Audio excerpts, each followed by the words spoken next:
Welcome to only IAS. स्वागत है आप सभी लोगों का प्रीलिम बूस्टर न्यूज डिस्कशन में। आज है 29 सितंबर 2021।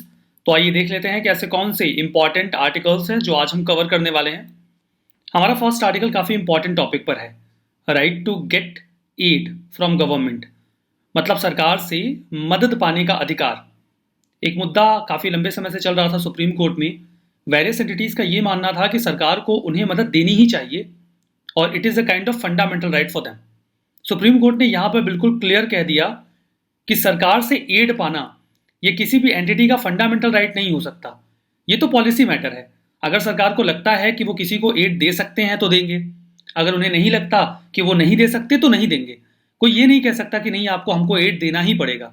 ये तो ज़बरदस्ती वाली बात हो गई ना, कि कोई आपसे कहे नहीं आपको मेरी मदद करनी ही पड़ेगी।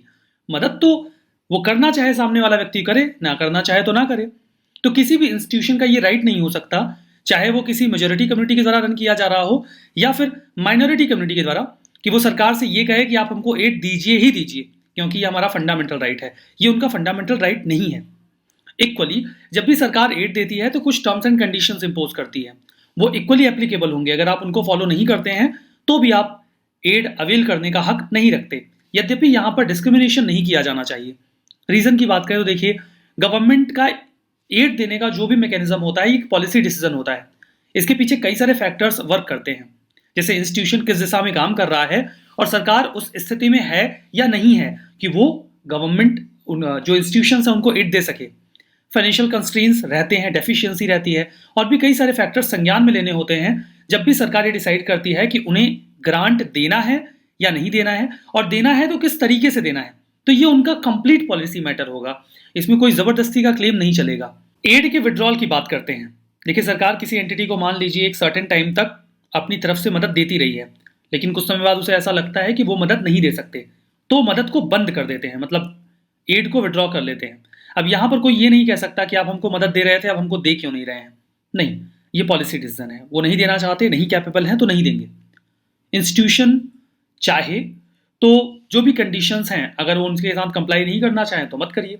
जैसे सरकार जब भी बोलेगी कि हम आपको कुछ ग्रांट देंगे, आपको ये काम करना होगा, हमारी ये पॉलिसी गाइडलाइंस माननी होंगी, आप नहीं मानना चाहते तो नहीं मानिए, और उसके बाद जो एड का मैकेनिज्म है उससे बाहर हो जाइए। तो इससे एक बात तो समझ में आ गई कि कोई भी एंटिटी या कोई भी इंस्टीट्यूशन सरकार से ये नहीं बोल सकता कि आप हमको ग्रांट ऑफ एड दीजिए ही दीजिए। ये सरकार का मुद्दा हो जाएगा।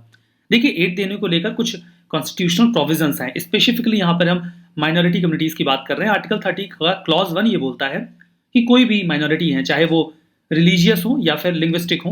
हमारे कॉन्स्टिट्यूशन में दो ही प्रकार की माइनॉरिटीज की बात की गई है, रिलीजियस और लिंग्विस्टिक। उनके पास ये अधिकार होगा कि वो किस प्रकार के एजुकेशनल इंस्टीट्यूशंस स्टैब्लिश करना चाहते हैं या उन्हें एडमिनिस्टर करना चाहते हैं। आर्टिकल 30 का क्लॉज 1A ये काफ़ी इंपॉर्टेंट है। यहाँ पर सरकार को ये कहा गया है कि जब भी वो किसी प्रॉपर्टी का रेट फिक्स करेंगे तो वो इस हिसाब से होगा कि जो माइनॉरिटी ग्रुप्स हैं, अगर वो किसी जमीन का, प्रॉपर्टी का एक्विजिशन करना चाहते हैं तो उसका रेट ऐसा ना हो कि वो उसे खरीद ही ना पाए।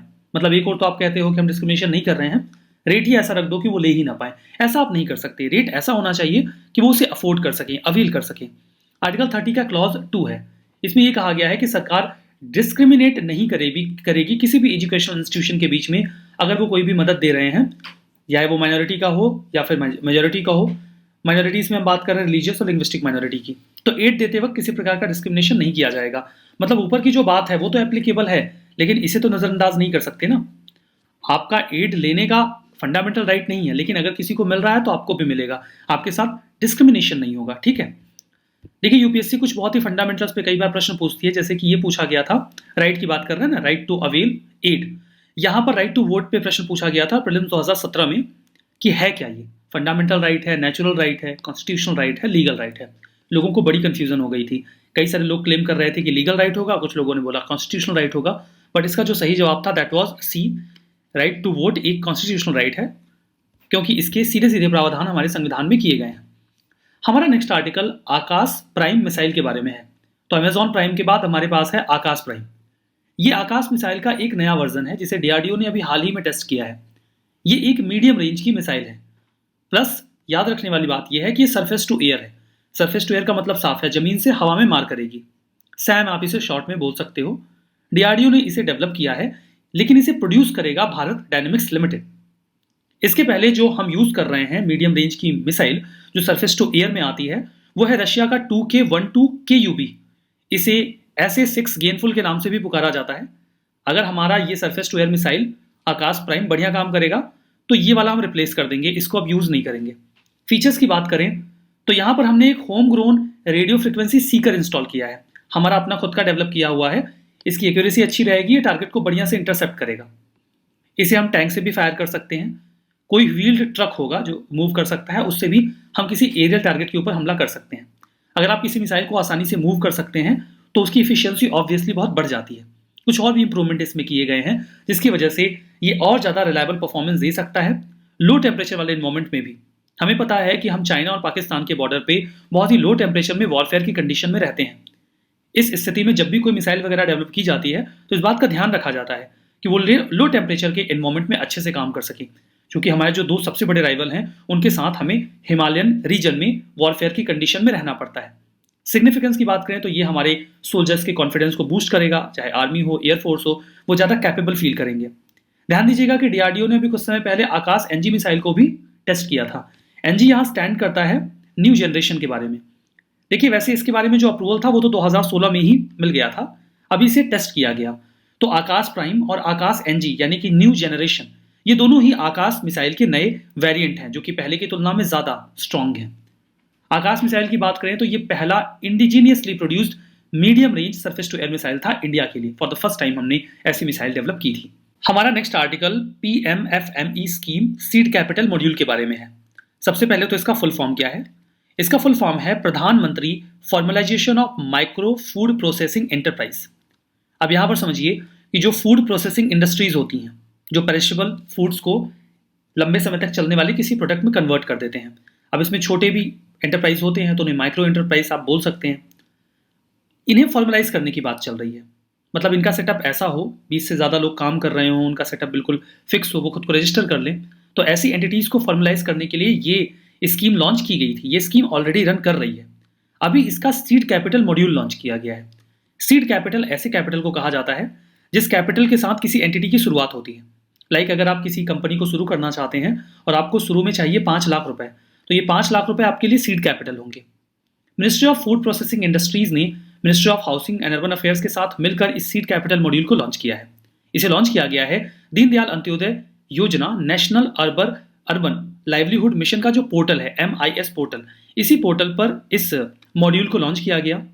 ये जो सीड कैपिटल असिस्टेंस है, मतलब ये जो पैसे की मदद है, ये अर्बन सेल्फ हेल्प ग्रुप्स को की जाएगी जो फूड प्रोसेसिंग सेक्टर में ऑलरेडी इन्वॉल्व हैं, ताकि वो अपना साइज थोड़ा बढ़ा सकें और फॉर्मल सेक्टर में एंट्री कर सकें।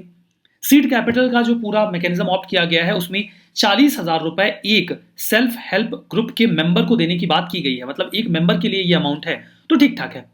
प्रधानमंत्री FME जो स्कीम है ये एक सेंट्रली स्पॉन्सर्ड स्कीम है जिसे ministry of food processing industry ने लॉन्च किया था। ये ऑलरेडी रन कर रही है जैसा कि मैंने आपसे पहले बताया। इसका भी उद्देश्य यही था कि जो ऑलरेडी एग्जिस्टिंग माइक्रो एंटरप्राइज हैं, जो अनऑर्गेनाइज सेक्टर में वर्क कर रहे हैं फूड प्रोसेसिंग की इंडस्ट्री के फील्ड में, उन्हें थोड़ा और कॉम्पिटिटिव बनाया जाए, इसके लिए उन्हें मदद देने की बात की गई। अब जो मदद दी जा रही है वो 3 तरीके की हो सकती है। एक तो होती है फाइनेंशियल मदद।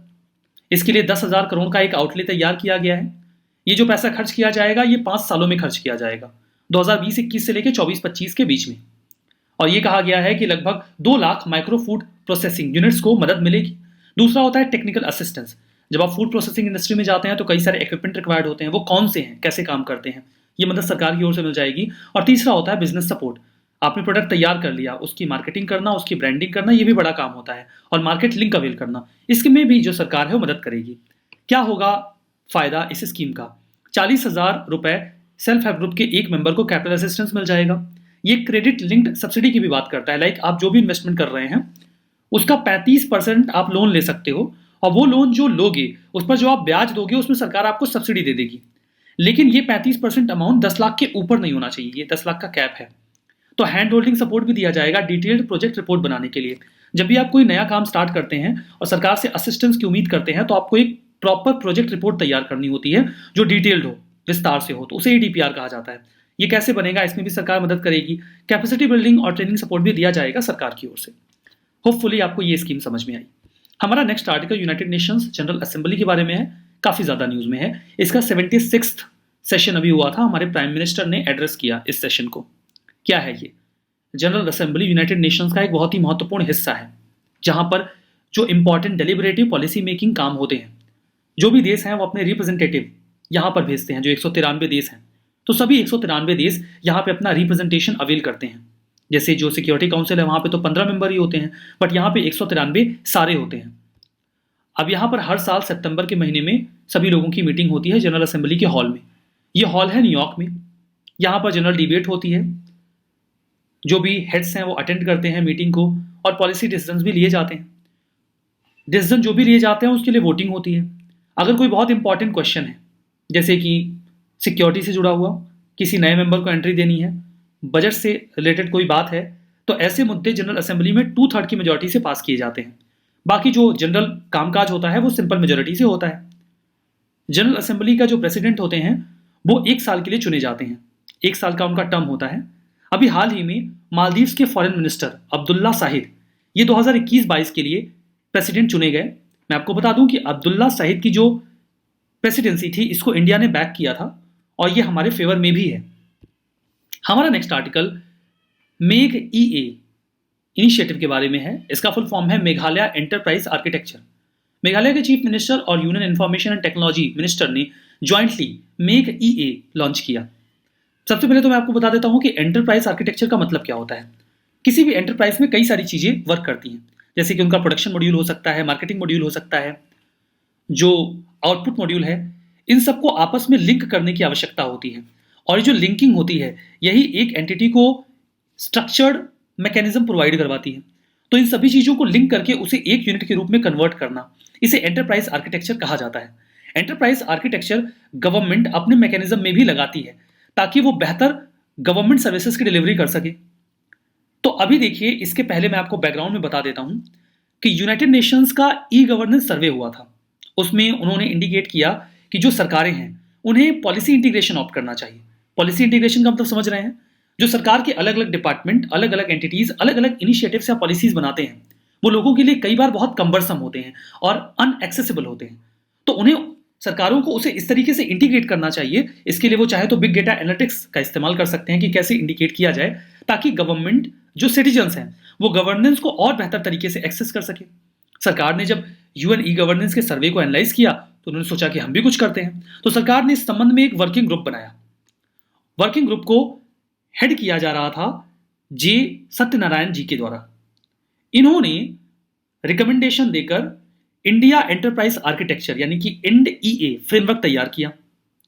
ये जो इंड ईए फ्रेमवर्क तैयार किया गया गवर्नेंस को और बेहतर करने के लिए, इसी की तर्ज पर पहले मैं आपको इंड ईए फ्रेमवर्क बता देता हूं। 2018 में INDEA ये पूरा फ्रेमवर्क डिजिटल इंडिया प्रोग्राम के तहत लॉन्च किया गया। ये एक नेशनली पोर्टेबल और स्केलेबल डिजिटल प्लेटफॉर्म था जिसके माध्यम से वेरियस गवर्नमेंट इनिशिएटिव्स को या पॉलिसीज को इंटीग्रेट किया गया ताकि उन्हें आसानी से एक्सेस किया जा सके। It was a kind of generic framework जहां पे रेफरेंस मॉड्यूल के माध्यम से, मतलब सरकार के जो भी वेरियस मिनिस्ट्रीज हैं, स्टेट या गवर्नमेंट एजेंसीज हैं, उनकी पॉलिसीज को एक साथ इकट्ठा किया गया, पूरे गवर्नमेंट के आर्किटेक्चर को यूनाइट किया गया। तो ये तो सरकार ने यूनियन के लेवल पे किया, सेंट्रल के लेवल पे किया गया। फिर मेघालय ने सोचा कि हम भी कुछ ऐसा करते हैं। तो मेघालय अपने लेवल पे गवर्नेंस में बेहतरी लाने के लिए ये काम करने वाला पहला राज्य बन गया। मेघालय एक नॉर्थ ईस्टर्न राज्य है। उसकी लोकेशन आप यहाँ पे देख सकते हैं। ये है मेघालय। यहाँ पे आसाम है, ये अरुणाचल प्रदेश है, ये नागालैंड है, ये मणिपुर है, ये मिजोरम है और ये त्रिपुरा है। यहाँ पे है सिक्किम, ये हमारा पड़ोसी देश भूटान है, ये नेपाल है, ये म्यांमार है और ये बांग्लादेश है। तो अपनी लोकेशन समझिए। तो बिल्कुल उसी उद्देश्य से, जैसे कि IND यानी कि इंडिया ईए एंटरप्राइज आर्किटेक्चर सेंट्रल गवर्नमेंट ने लॉन्च किया, वैसे ही मेघालय की सरकार ने मेघालय एंटरप्राइज आर्किटेक्चर लॉन्च किया। सर्विस डिलीवरी इंप्रूव करने के लिए है। किस संबंध में? गवर्नेंस के संबंध में। इसके लिए हम डिजिटल टेक्नोलॉजीज का इस्तेमाल कर रहे हैं। मेघालय की गवर्नमेंट का जो इनिशिएटिव है, इसमें 6 पिलर्स हैं: governance, human resource, entrepreneurship, primary sector, infrastructure और एनवायरमेंट। इसे इंप्लीमेंट किया जा रहा है मेटी के द्वारा, नेशनल इंफॉर्मेटिक्स सेंटर के द्वारा और इंफॉर्मेशन टेक्नोलॉजी डिपार्टमेंट जो राज्यों के हैं उनके द्वारा। सिग्निफिकेंस प्रोजेक्ट की ये है कि मेघालय इसके बाद पहला राज्य बन गया जिसने INDEA के तर्ज पर अपने यहाँ इस प्रकार का मैकेनिज्म ऑप्ट किया। उम्मीद करते हैं कि आप इस आर्टिकल को भी समझ पाए होंगे। यहाँ पर कुछ स्टेटमेंट हैं। आपको ट्रू एंड फॉल्स बताना है। यहाँ पे अपना वीडियो पॉज करिए और जवाब कमेंट बॉक्स में लिखिए। अब मैं आपको सही जवाब बताऊंगा और फिर देखिएगा कि आपने जवाब सही दिया था या फिर नहीं। Right to get aid from government fundamental right है, गलत हो गया क्योंकि नहीं है, सुप्रीम कोर्ट ने क्लियर किया। Akash prime missile medium range mobile air to air missile है, गलत हो गया। सरफेस टू एयर है, डिस्कस किया था ना। PMFME scheme seed capital module self help group इसे अवेल कर सकते हैं। कैपिटल असिस्टेंस 2 लाख रुपए पर सेल्फ हेल्प ग्रुप मेंबर को दिया जाएगा, पता है आपको, गलत है। 40,000 अमाउंट था, 2 लाख नहीं था। United Nations general assembly main deliberative policy making और रिप्रेजेंटेटिव ऑर्गन है UN का, ये तो सही है। तो आपको ये समझ में आया। आज का सेशन हम यहीं पे समाप्त करेंगे। बहुत बहुत धन्यवाद।